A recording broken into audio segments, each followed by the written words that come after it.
So I truly believe there's probably no better tool to teach a deadlift with than the ultimate sandbag. I've had a lot of coaches come to me and say, Josh, I find this easier than using a kettlebell or barbell. Is that okay? Obviously, if it allows you to teach a concept to your clients better, then yes, of course it's okay. You don't need me to tell you that. What makes it better, I think we've gone over this, is the hand position, the feedback that we get, the distance that it allows you to travel, and again, the ability to easily use simple cues to understand what we want from the movement pattern of the hip hinge. Because remember, a deadlift is a hip hinge. A hip hinge doesn't have to be a deadlift. We start with the deadlift because it's a very slow, stable, and simple exercise as far as what's happening in the body. Meaning, we're largely moving dominantly through the sagittal plane only. We're having a very stable base, the weight's moving in line with our body. So a great way to introduce the concept. Now, a couple things that we want to make sure of is that Jessica starts with the weight actually upon her feet and all the way against her shins. If you can see your feet, then the weight is too far away and you're going to start reaching with the body. She's going to take that same stance. I had her take the band off right now, but that nice hip width or athletic stance. Again, watch for especially people that don't feel like they have a lot of mobility, if they'll want to get wider. I'd rather you raise the height of the implement than allow people to change their stance. Because you're going to find as they groove the movement, their range of motion and mobility improves rather rapidly. Now, we want her to grab the ground with her feet, and what we want her to do is think about sliding her pelvis back in so she grabs onto the neutral grip handles. And you notice when I tell her to break the handles apart and pull the handles into her, how she gets so much tension in her upper back and she has that nice flat back. And relax for a second, Jess. So again, it's breaking the handles apart, but also pulling the handles in towards you. So can you try to show the handles dumping forward, Jessica? So Jessica can try to pull the handles apart from here and create some tension, but you see the weight is going to pull her forward. So having the hands over the middle, pulling the weight in towards her body and pulling it apart is going to set her foundation so much stronger. Now the other thing that people with the hip hinge is they think there's no knee bend. Listen, you want to aim for a relatively vertical shin with the hip hinge. That doesn't mean the knees can't bend. In fact, they need to bend because what you have is that connection with your IT band from your glutes to your knees. So if you fully want to engage the glutes, you've got to bend the knees. What you want to avoid is being upright and having the knees go forward. But if I have just kind of grab with her feet and grab the handles, I want her to try to pull herself back, keep dropping herself down, and keep pulling apart, and see now the angles she has. And relax, Jessica. Her knees are definitely bent. If we were to ask her to jump up as high as she can, she's basically in that same position. So a lot of people, especially women that tend to have better mobility than us guys, they'll be too straight-legged. So I should see the shoulders significantly higher than the hips. Okay? A lot of people either get the shoulders in line with the hips or have the hips a little higher than the shoulders, and that's definitely a problem. Okay? So we want shoulders slightly higher than the hips. So when we get in that position again, Jessica, tension first. So this is when the exercise starts. She's tense, and I can just give her a little feedback, and she's tense. Okay? We have plank. So the cue is to push through her feet and get as tall as she can. Okay? So again, she's tall. Anything, I want to cue her through the top of her head. Keep telling her, keep pushing through her feet, keep ripping those handles apart. So she still is engaged with a lot of attention. To come down is push through the feet, pull the handles apart to come back down. Very nice, relax for a moment. So in a moment, I'm going to show you what it looks like where people go wrong. You'll be surprised. The upward part actually tends to go pretty well. It's the downward part that gets people because they think the exercise is finished at the top. So a couple of things at the top position. One, notice I didn't tell her push hips forward, push hips forward, push hips forward, push hips forward. That's when people start getting into the lumbar spot. All right? It gets tall, so it's push to the feet, gets push to the feet, gets push to the feet. I always tell people, think of those marionette puppets where you're being drawn up by a string. You want to be nice and tall and be pushing down, and notice you're still creating a lot of tension with those handles. That's still creating her brace. The coming down part, where people who tend to lean with their shoulders and they bend their elbows, is because they lose tension in the hands and feet. So the same principles that allow me to come up have to be engaged when I come down. Meaning, if you heard me taller, is grab the feet, keep those handles pulled apart as I come down. Then it's almost impossible for me to round my shoulders, and I don't want to bend my elbows. So I'm going to have her do it incorrectly twice, then we'll have her do it correctly twice. So create that tension first when she's out, then she'll lose the tension on the way down. So let's go ahead and create that tension first, Jess. Let's get nice and tall. Now lose the tension in the handles and the feet, and you immediately see how the weight's starting to jerk her down, right? Let's do one more time, Jess. Pull apart. Now release the tension in the handles. And again, as soon as you lose tension in that shoulder, that lat, and the core complex, that's where we get the thoracic spine that leads into pressure in that lumbar spine. So let's do it twice, just go where we come up strong and we come down, keeping that tension. So weight really against you, drop the hips a little bit more, really pull yourself down. There you go. Get really tall. There you go. And see how when she keeps the tension, everything moves as one unit. And that's really important. So it should look like everything's just on a fulcrum from the hips, that everything is aligned because we do have that plank still going on. So 9 times out of 10, it's having to go back to feet and handles that causes a lot of compensations that you see with your clients. It's a simple concepts that aren't easy to get people to do. That's why we're constantly using feedback tools to help them understand these ideas. So one thing we're really big on is making sure that we're giving feedback to clients and we're finding cues for clients that work for them. So what we want to avoid is that you just keep harping on cues that doesn't make your client any better. And one of those can be telling them to pull the handles apart, pull the handles apart. They can conceptually understand what you want to do, but they may just not understand what it feels like. And they also just may fatigue over time, and one of the first things that goes is the handle tension. So if you're finding this to be a problem for your client, a very simple fix is taking a mini band and putting it around their arms and telling them to create tension. So when Jessica goes into the movement now, she's got to keep the band pulled apart the entire time. Let's go ahead and just do a couple reps, Jess. So keeping that band pulled apart means she has to keep pulling out. If she loses tension in the band, she knows how their shoulders collapse. So again, a very simple way of giving feedback to your client. If they lose tension in the band, they stop pulling the handles apart. It also gives you, in a group environment, the ability to look at people very quickly and know what they are and are not doing in their training. So another very popular cueing mechanism that a lot of people use is a band around the hips, pulling the person into that hip position. This can be a good cue, but let's go over some of the potential pitfalls of it as well. For one is, if you don't tell people to ground their feet, that emphasizes them wanting to fall over. As we're getting in position, just got to put the band around and just went, woo, and she almost got pulled back. So again, if you're not grounding with the feet very tightly, you'll get pulled off in the position, and again, you'll just get people shifting back, and you'll lose a lot of stability. So a lot of people, when they have the band around their pelvis, you'll see the shin angle actually go back and won't stay vertical. They're losing that ground tension. They're not loading their hips appropriately. The second thing is, obviously, if you just use too much tension, they'll spend too much time trying to find their position alignment and won't be able to produce force up and down enough. So they'll always feel like they're falling back, and you won't get that good transition without the band. So with the band, it should look the same, right? So everything should be the same. Jessica should start with the back close to her. Nice, good grip. She should start nice and low, and she's got to engage the feet and the handles first. Now she needs to stand up nice and tall, keeping that tension. So again, we want to make sure that when she gets in that place, that she doesn't start pushing her hips too far forward. She did a good job there going up, but it's very easy because of where the tension's coming for her to want to do that. All right? So again, remind your client they still want to remain that plank and they still want to go up and down. Make sure you're not using too much tension. You just need a little bit of that feedback. Watch their feet. Are their toes coming off the ground? Are they losing that ground tension? Look at those shin angles. Are they losing position and alignment in that hip hinge?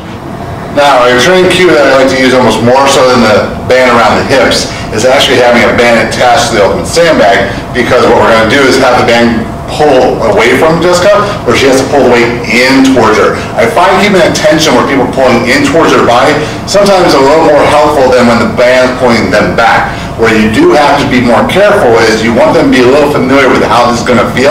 So start them a little closer to the band, because the band is going to be pulling them forward. Meaning if they're not doing a good job of keeping their feet engaged to the ground, they're not bracing correctly, they can be pulled a little forward. So we want Jessica to have that tension first. So she's going to get tension before she even starts. So there is actually tension in the back. She should feel like she's really pulling apart and she's getting that tension nice and hard before she even starts moving. So now when she does the weight up, she understands what that's going to feel like, right? It's not the first time. She can find the appropriate band tension, keeping those arms pulled apart, coming back down. Let's just do 2 more, Jess.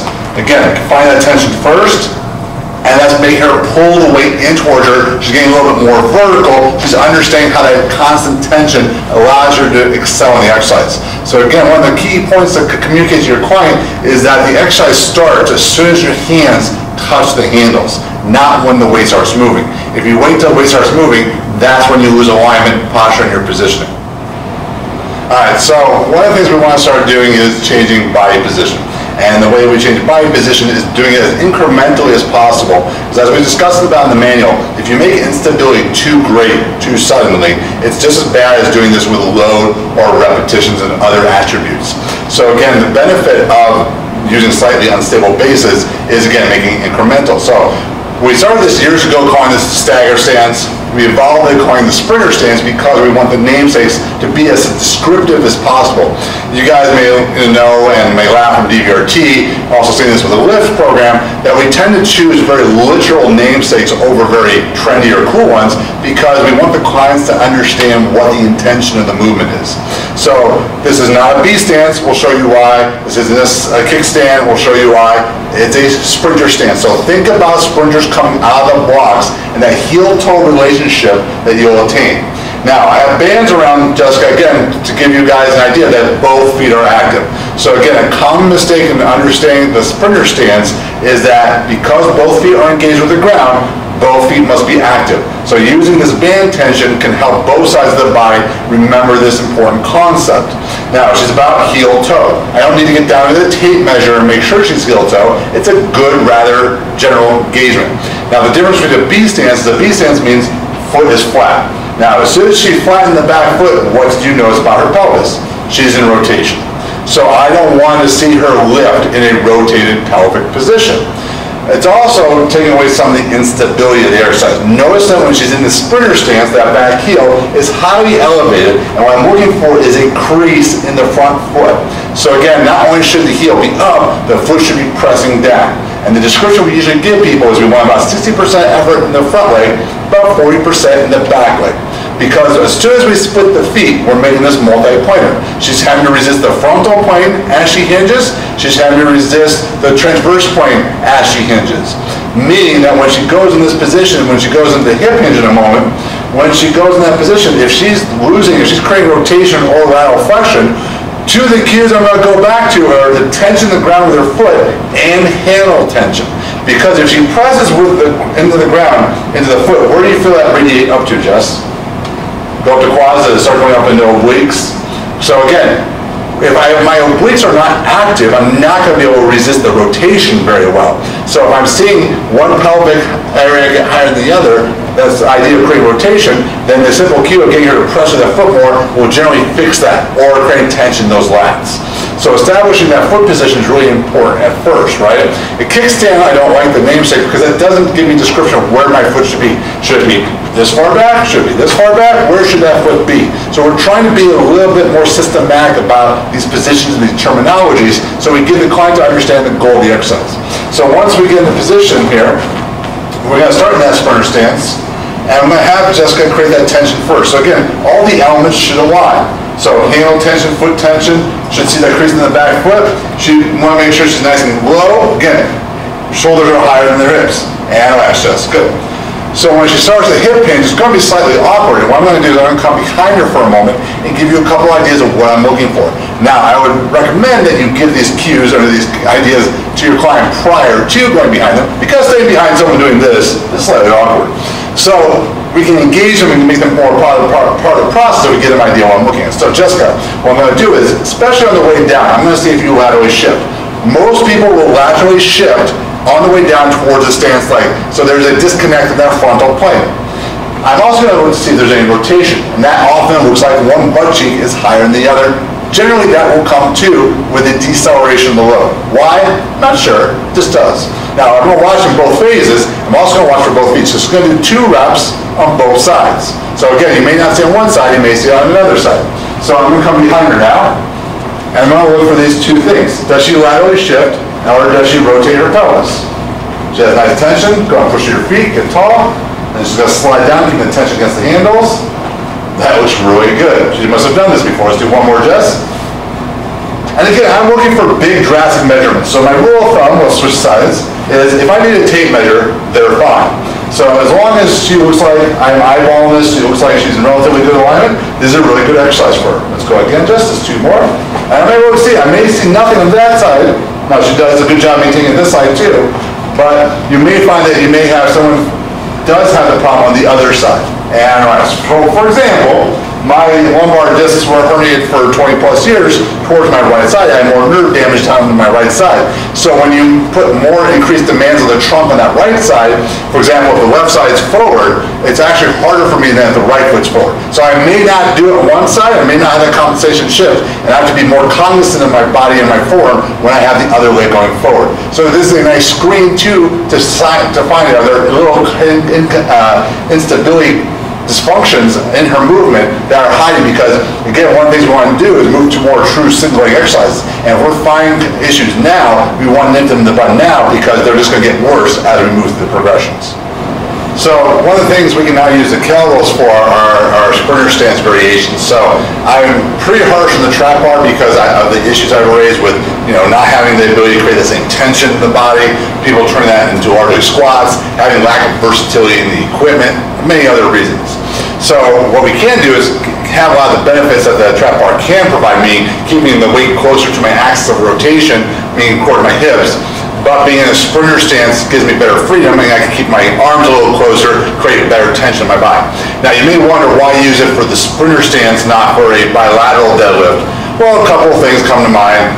One is that people tend to run the kettlebells into their thighs or their shins with the bells. So again, it's just one of those things, especially as the kettlebells get bigger, it becomes more of an issue. It becomes a logistical issue. People tend to have, if you go competition kettlebells, you'll definitely notice that they tend to try to avoid or bring the kettlebells away from their body to avoid their thighs. So the sprinter stance, because I'm in a different position, generally allows me to do this without the logistical issues that we typically find in the bilateral position.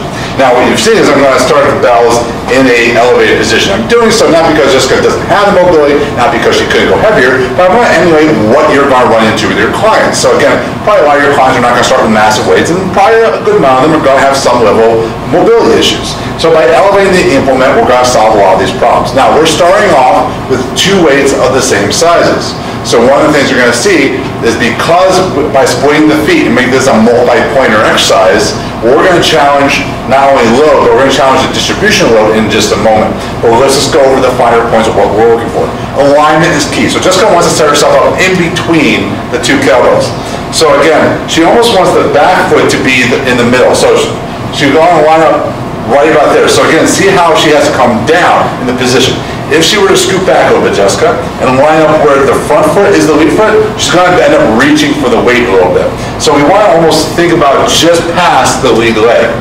All right, so now when she comes down at hinge position, again, both feet are driving into the ground. She's going to come down, create that tension first in the handles, now push through both feet and get tall.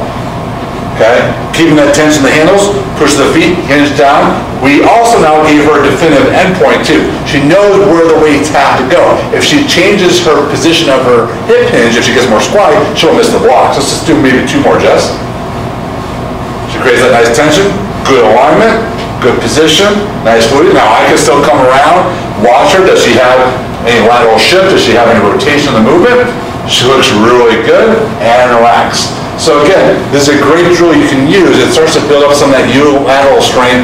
It's far more, I hate the word functional because you guys should know that functional means the capacity of the body and how the body functions, rather than we're trying to replicate things like, but if you want to think in those terms, more real life strength. Because how many times do you see people come down and pick something up rather casually, or they're in a different position or alignment when they go to pick something up? Rarely do people go, hey, hold on, I got to set myself up to pick you up.